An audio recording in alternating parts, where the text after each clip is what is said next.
All right, we're ready for another chapter of Escape from Warsaw. I'm about to read you chapter 3, but before I do that, I'm going to do a little bit of a review of chapter 1 and 2. All right, you'll remember in chapter 1 at the beginning, Joseph turned the picture of Adolf Hitler toward the wall of his classroom during the Bible lesson. In the middle of the chapter, Joseph was taken from his home in the middle of the night by Nazi soldiers and put into the prison camp of Sakina. And at the end, after a couple of years of being in the prison camp and lots of planning, Joseph finally managed to escape by dressing as a guard and walking out of the front gate of the camp. Now, in chapter 2, remember, um, that's when he is walking away from the camp. Some other soldiers come up. He ducks and hides behind some boxes. He finds he's actually on a baggage lift, luggage lift. Um, let's see, what is it called? Well, a baggage lift, a luggage lift. It's the same thing. Um, that's where he is. He realizes he doesn't know where he's at because it's dark. But at one point, he thinks he's about to get discovered. And remember, he feels in the holster for the guard's gun, thinking he'll be able to defend himself. And he doesn't find a gun, but he finds a bar of chocolate there instead. And he thinks for sure that he's caught. But then the luggage lift starts to move. And he realizes that there's no longer ground underneath um, the lift. And he's excited because he's like, oh, I'm on a baggage lift and this is going to take me far away from here.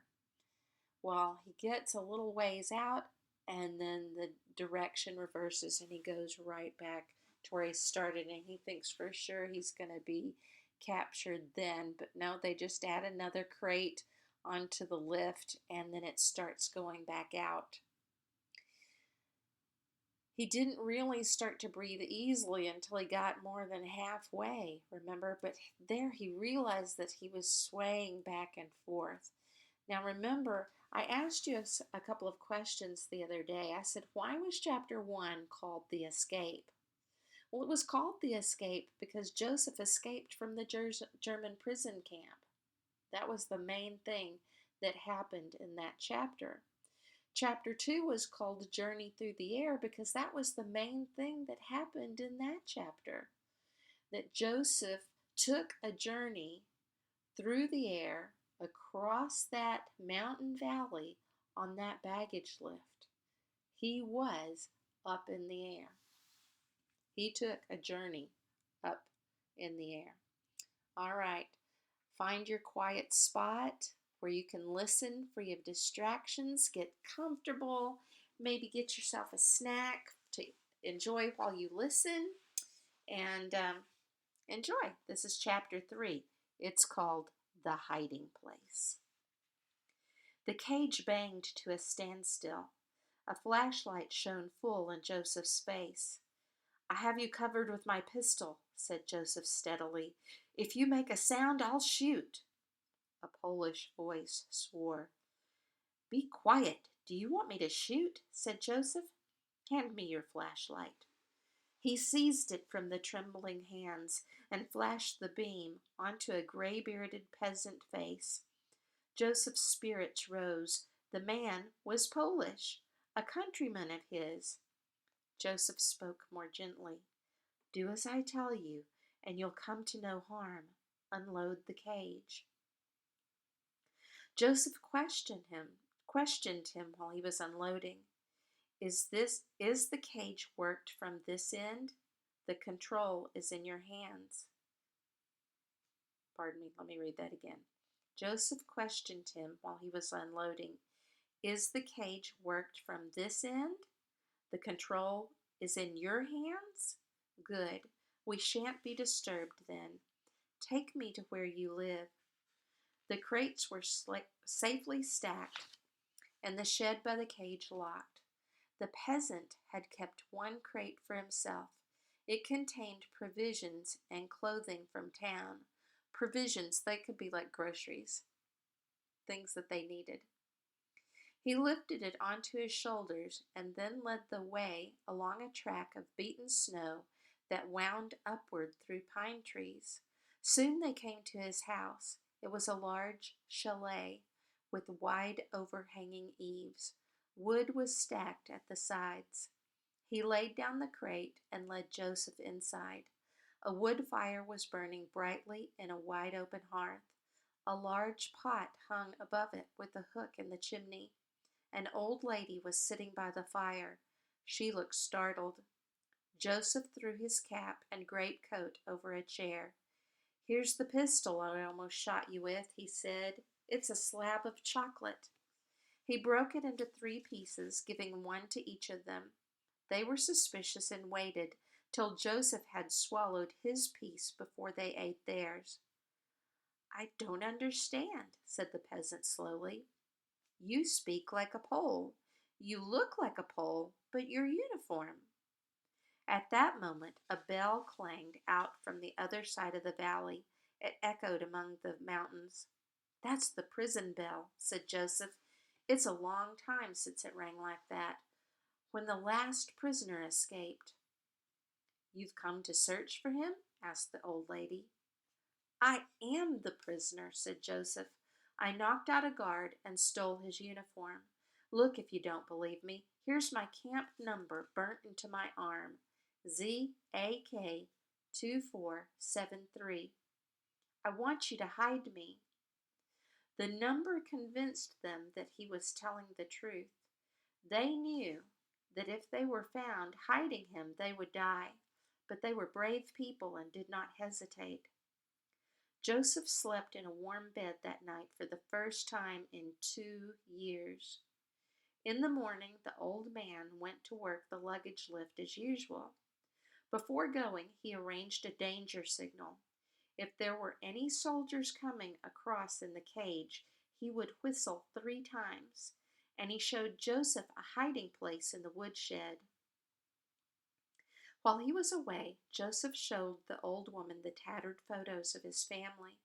He had taken them out of his wallet so many times to look at them that they were creased and crumpled and finger-marked all over.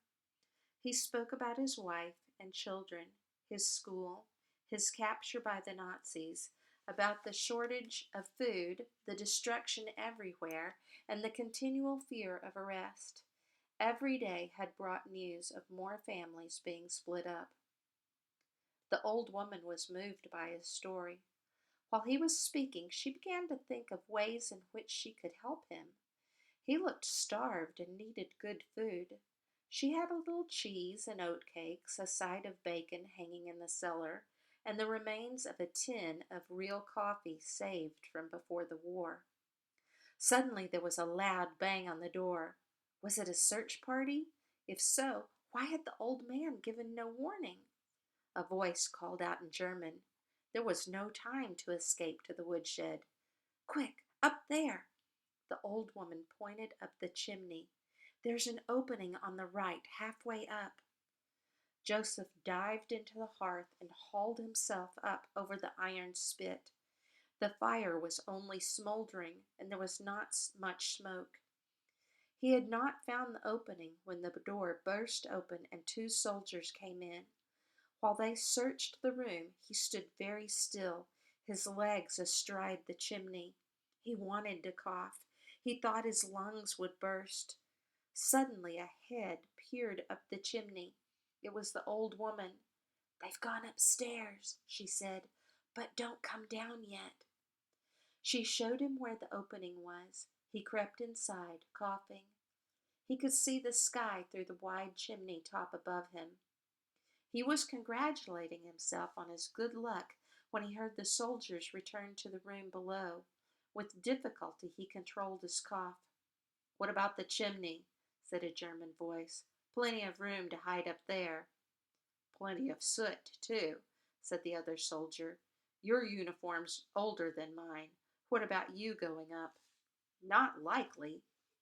"Then we'll send a couple of bullets up for luck." Two ear-splitting explosions. It seemed as if the whole chalet was falling down. Joseph clung to his perch. There was a great tumbling about his ears. He clung and clung and clung till his fingers were torn from their grip and he fell. When he came to his senses, he was lying on the floor. The old woman was bending over him, washing his face with cold water. "It's all right. They've gone," she said. "The fall of soot saved you. The soldiers ran for it when the soot came down. They were afraid for their uniforms." "I'm sorry I didn't have time to warn you," said the old man. "The soldiers had hidden themselves in the cage. I didn't see them till it was too late." Joseph spent 2 whole weeks in the chalet. The old couple treated him like a son, sharing all they had with him. They fed him so well that his thin cheeks filled out, and he gained several pounds in weight. They were simple, homey folk, and in their company his mind grew more peaceful than it had been for years. In the brutality of his prison life, he had almost forgotten what kindness was.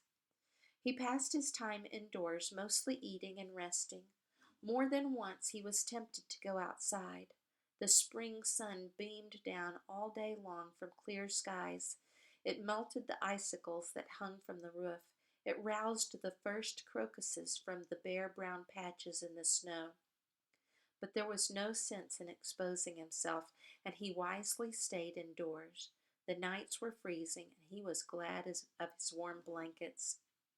On the 15th night, he left the chalet on the first stage of the long journey home. The moon was in its first quarter, and it was freezing hard. He was wearing the warm woolen clothes of a Polish Highlander. The old man went with him as a guide for 3 days till they were clear of the high mountains. On the afternoon of the second day, they reached the edge of the snow line. Little rivers coursed down from under the snow. Wherever they trod, the ground was soggy and their boots squelched. But it was a joy to leave the snow behind and to see the snowdrops and crocuses everywhere. Snowdrops and crocuses are flowers. Lower down in the valleys, the grass was already green, gay with primroses, violets, and wild daffodils. In the gorge, where the river Sonnejack tumbles down between steep wooden rocks to meet the great rivers of the plains, they said goodbye to each other. The old man took Joseph's head between his hands, blessed him, and wished him good fortune. Next time, I'll read chapter 4. Hope you enjoyed that.